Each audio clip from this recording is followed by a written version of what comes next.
Welcome to the Wealth Done Differently Retirement Podcast. Danielle Howard, a certified financial planner, shares insight into the financial tools, techniques, and temperaments needed to make the most of your retirement dollars and relationships. Danielle bridges the gap between Wall Street and Main Street, bringing complex financial topics down to earth. Danielle will educate and inspire you as you define and refine your version of prosperity. Hello and welcome to Wealth Done Differently Retirement with Danielle Howard, a certified financial planner. Today we have a great podcast. We usually have great podcasts, don't we, Danielle? We always do. Absolutely. But today we have a special guest, and that is Tina Staley.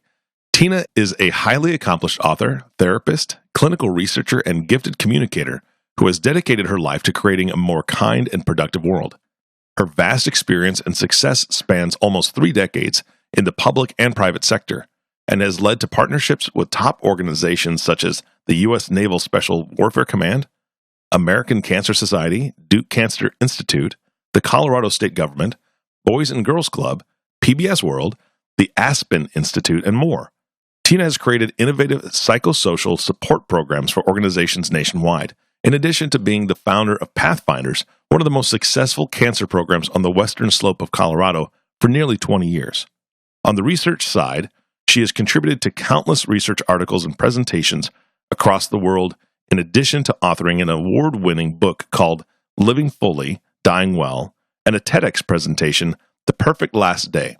Today, she leads kindness in action workshops nationwide, co-leads an innovative program, The Decade Game, Creating a Life by Design, Not Default, and runs a successful private counseling practice with clients both in person and virtually. Good morning, Tina and Danielle. How are you guys? We're doing good. Well, thank you. Wonderful. Danielle, thank you so much for bringing Tina on the show today. What are we talking about?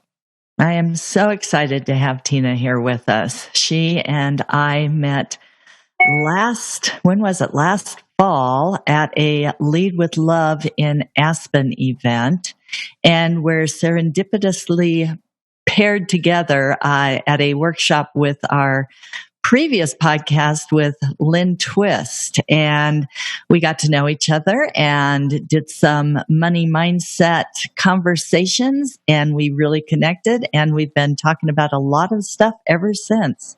So I'm excited to have you here today, Tina, to share your wisdom on this aging stuff. Thank you so much. I'm so grateful to be here, and I've really appreciated our conversations and our friendship. Today, we're going to be digging into your thoughts on, aging well. And so many times I think people, I'm getting old somewhere down the road, but guess what? We are every day. The fact that we are taking another breath means that we are all aging. And I know you and I both have parents that we're walking alongside in this process. And you have chosen a profession where you are really diving into this topic. And I'm looking forward to these 3 steps in how we can do it well. The first step that we're talking about is, again, working around that, creating an awareness. Can you pull that out and tease that out for us and what we're needing to look at as we create an awareness around aging?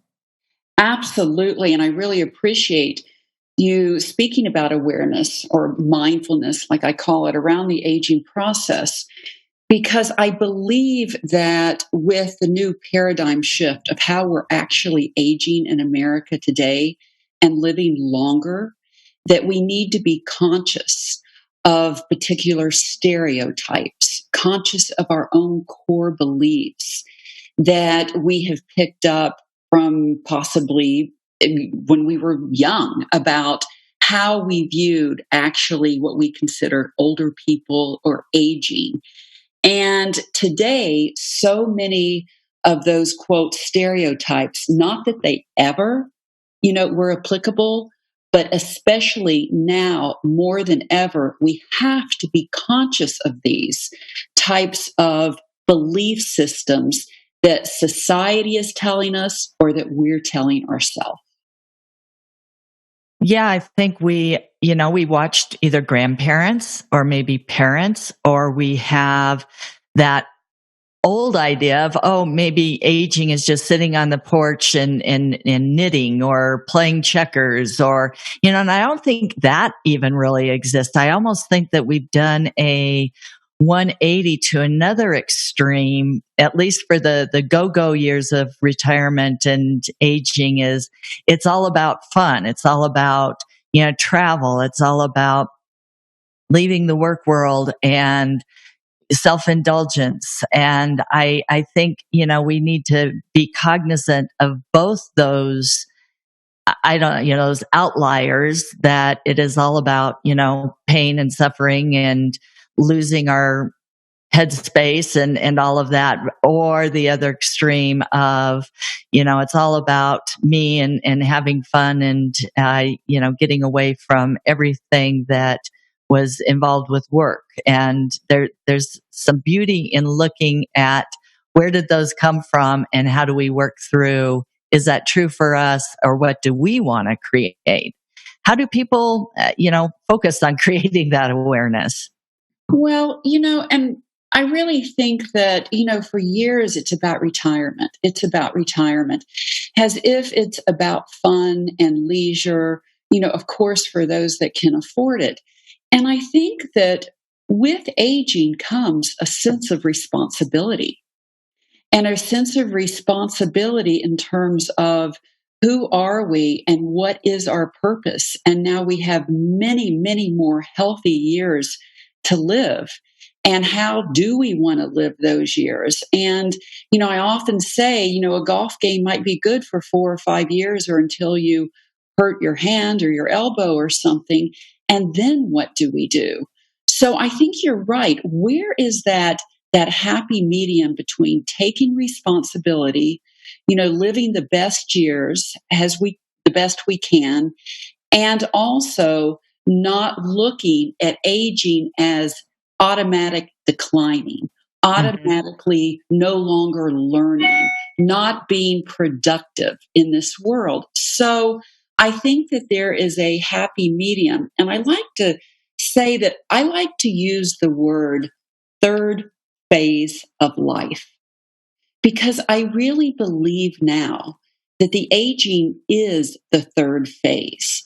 And I look at what many people have the misconception of aging as what I look at as elder care, those very last years where we really do need the hands-on nursing care. That's a long way in this third phase of life. That is part of facing our fears, but it's not something that is tomorrow. It is something 20, 25 years, 30 years for most people. It's a long ways away. Yeah, it is a very long way away. And so when you look at, all of the myths that surround us around productivity, around feeling like we're no longer important, feeling like we're no longer seen, those are true societal stereotypes. So we can't buy into it, but we also can't buy into our own core beliefs about feeling like we're not enough, feeling like we're not smart enough, like we're going to be left behind. And of course, the internet is a great example of, oh my gosh, I can't keep up, when actually 51% of individuals over the age of 65 are very active on the internet. So we're looking at all of these misconceptions that really have no true basis in our society today. With these misconceptions, Tina, how do you work with folks to enter into conversation and open up those doors to talk about the aging process and creating an awareness of our misconceptions? Is it just asking people questions, or having a glass of wine and saying, how's the aging process going for you? How does that work? Well, oftentimes, I address it, especially for my individual clients, around their fears. because, they're afraid of, being left behind. They're afraid of, becoming disabled. They're afraid of lack of social connection, productivity. So once we're able to look at the fears and actually be able to turn them around and even look at how true they actually are, then by dealing with that, that allows individuals now to be more present, to be able to start to get excited and look at what they can do in the aging versus what they can't do. And so it creates, by addressing the sort of elephant in the room, it actually ends up creating new opportunities and realizing that there are a lot of amazing things that they can still do in a lot of beautiful years. That is that perfect segue into the second step of aging well, is recognizing what is within our control. And, nowadays it just seems like so much is outside of our control. What the markets are doing, what the weather's going to do today.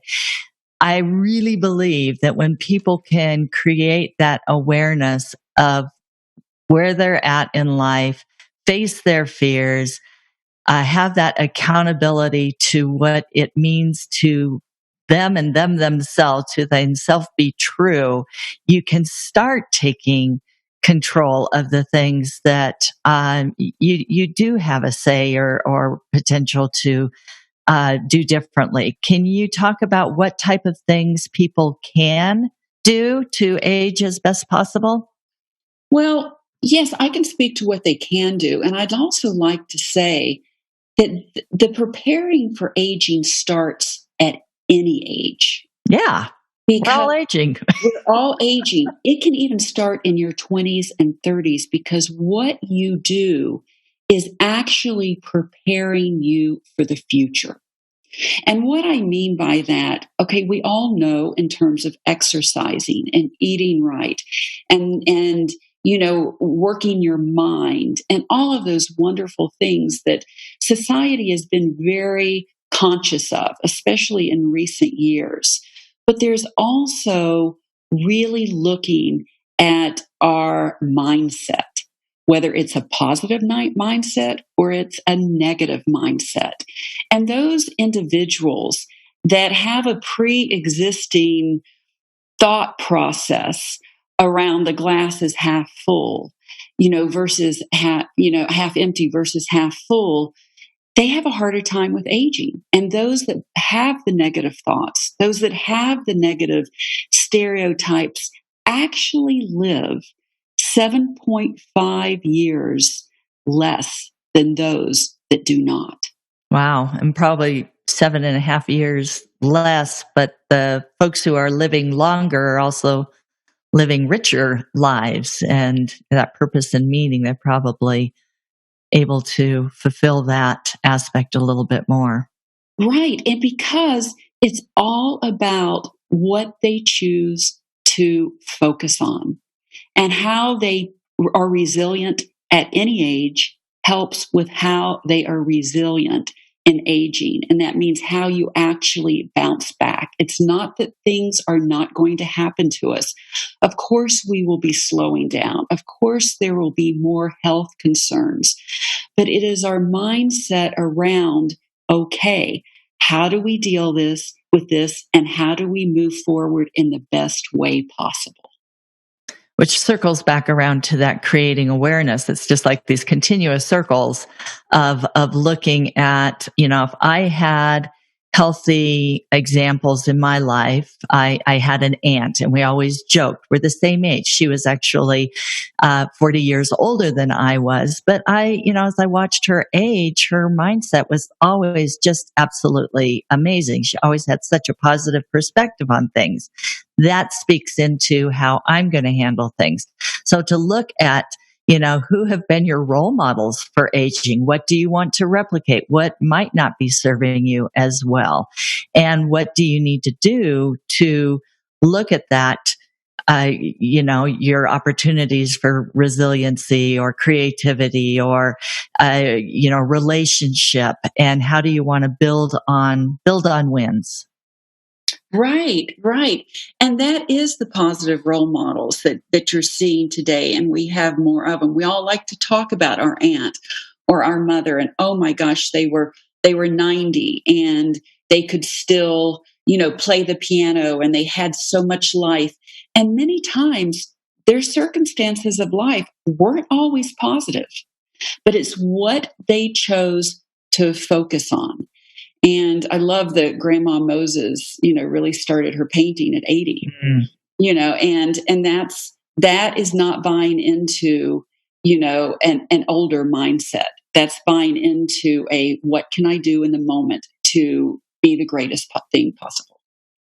And I really appreciate, looking at what is being created out there, just in the biking industry. If we can take a silly little example, but for those of us who love to bike, knowing that there may be a time down the road where we're not maybe able to get up those hills with the same energy and having to put more effort. And the fact that they now have e-bikes out, you can get out and you can still enjoy the outdoors. You can still be with your family and friends. It may take different forms, but the fact that you're staying engaged, you are still doing the things you love doing.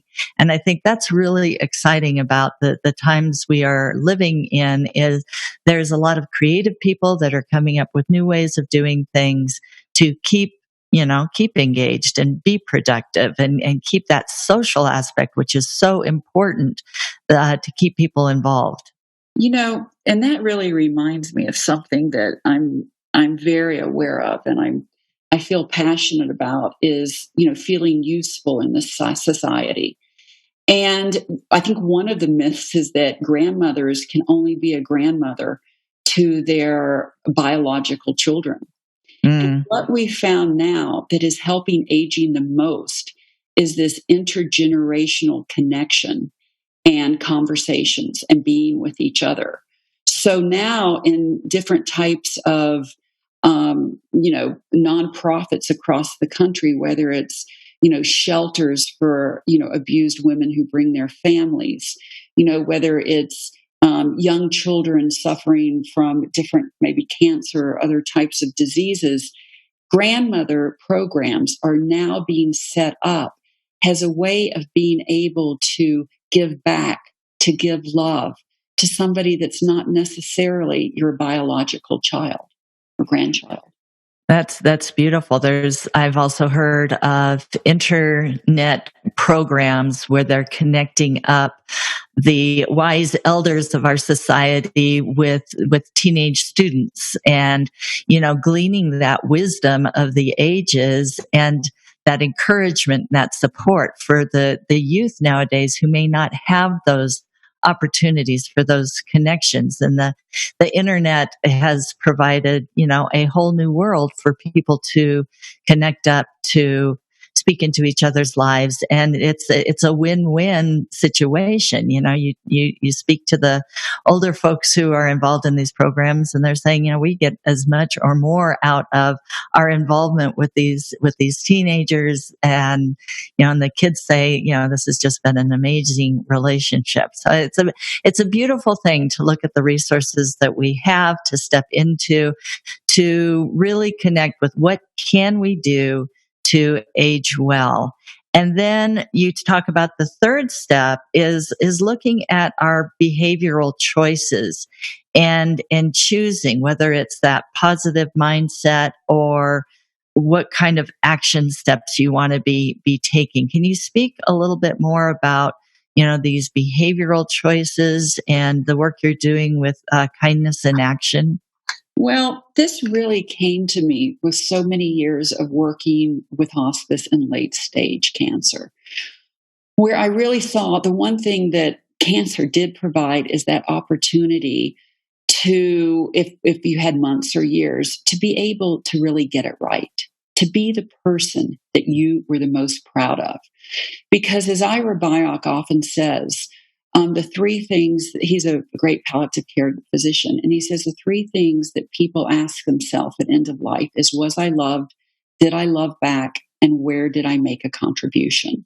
Mm. So I believe that we all want to leave this world feeling like we mattered, feeling like we were not only productive, but that we actually were loved and were able to love. And how do you learn that?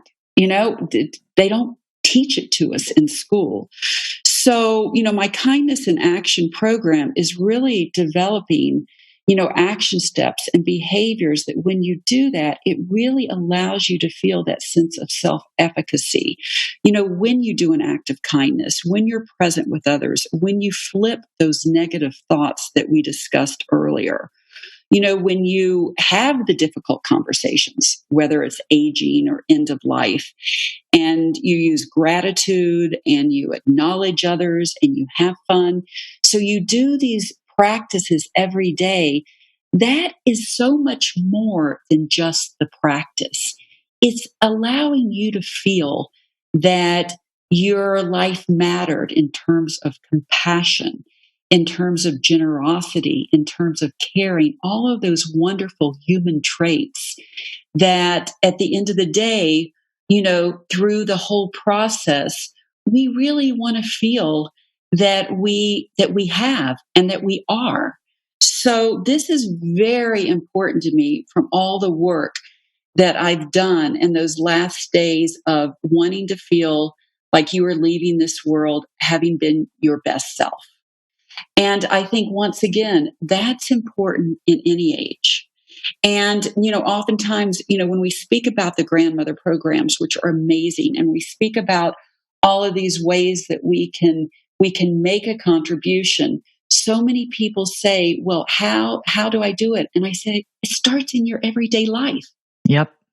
It starts when you go to the grocery store and you acknowledge the woman behind the counter and just smile or compliment or just make her feel like she matters.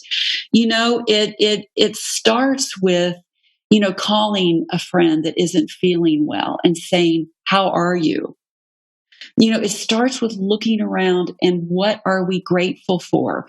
Because these types of steps that I speak about around the kindness really is the turnaround for the stereotypes that we talked about. It's the turnaround for the fears. It's what we can do and what we can choose to focus on. And I just spent, you know, 2 weeks with my mother in a skilled nursing facility during the hurricane in Florida. Mm-hmm. And I really experienced a lot. And, you know, I walked out of there and she is in the elder care at 88. My dad at 91, I can still considered in the aging. He's highly productive, but she needs help. And immediately the fears, oh my gosh, this could be me. Well, what will my life? Or all of those sort of beliefs that I'm experiencing at those very latter years. And I immediately go, wait a second. What can I control? I can try to love people the best way possible. I can connect with people. I can ask how they're doing. I can be grateful. I can practice taking care of myself. And when I started then to switch that mindset, I was no longer projecting into the future my fears, but it brought me back into the present. That is beautiful. So that's that full circle of you with your behavioral choices and focusing on, you know, what can you do to create that positive change every day, taking those moments to, you know, like you said, have the difficult conversations, be fully present, embrace gratitude and live it out with your words, your actions, your looks when you're walking down the street at folks, I think is very powerful. It's taking that fear captive and it has no hold on you anymore. I think that the work that you're doing is incredibly powerful. It's incredibly needed. So many people think, the aging process, it's many times it's just about, do I have enough, money? Do I have enough wealth to head into this and have a good time? And yes, we want to use our money wisely. But I think even more importantly, we want to use our mindsets, our attitudes, our behaviors, our beliefs, everything to look at this aging process differently than maybe what we have in the past or what our preconceived notions are. Create something that's going to really allow you to, like you say, live life by design, not default, and to take a look and say, what do I want to be remembered for? Who do I want to be remembered by? And that isn't about down the road. That's about today. As myself in my late 50s, I look at that, and that gives me permission to make different decisions every day and make the most out of each day. I know. And, two words that just, flash in my mind at any age after everything I've seen is why wait? Yep. Why wait? Because all you're doing is putting, quote, money in the bank for the future. And you might not be doing it for that reason, but that is an amazing outcome. Perfect. Well, as people look at not waiting anymore to become their best self today, to lead that life by design, how can they get a hold of you and find out more about your work, either speaking to groups or working with folks individually? Yeah, you can reach me at Tina at tinastaley.com, TINASTALEY, or please go to my website. It's www.tinastaley.com. Great. Well, I really appreciate our time. I look forward to further conversations as we keep this conversation going, Tina. Appreciate all the work you're doing and look forward to talking again. And thank you so much for bringing a consciousness to this amazing topic of ageism. Thank you both. I mean, I just sat here and the wisdom that you guys shared and imparted, you have both been working with people for decades and decades, and I really appreciate being able to sit in on this session. I'll call it a session because it was almost like therapy for me. I mean, I'll just be honest. So I learned a ton, and thank you so much. Tina, thank you so much for being a great guest, and I wish you the best of everything, and I hope that every listener goes and checks out your website because I know you have a wealth of information there. Thank you. And thank you, Danielle, for bringing it. I mean, this is a wonderful guest. Perfect. If people want more information about what we do here, they can check out Wealth by Design 4u.com, again, for that personal engagement in creating healthy financial lives as you enter into the rewirement season. You can also check out my speaking opportunities, my online e-course, some complimentary courses at Danielle Howard 4u.com. We do have a complimentary Social Security download available at Wealth by Design for you. So check that out. Absolutely. And thank you all for listening to the Wealth Done Differently Retirement Podcast with Danielle Howard. If you have not subscribed to the podcast yet, please click the subscribe now button below. This way, when Danielle comes out with a new podcast, it'll show up directly on your listening device. This makes it much easier to share these podcasts with your friends and family, and this is a great one to share. Tons of great information. Again, thanks for listening today. For everyone at Wealth Done Differently Retirement, this is Eric Johnson reminding you to live your best day every day, and we'll see you next time.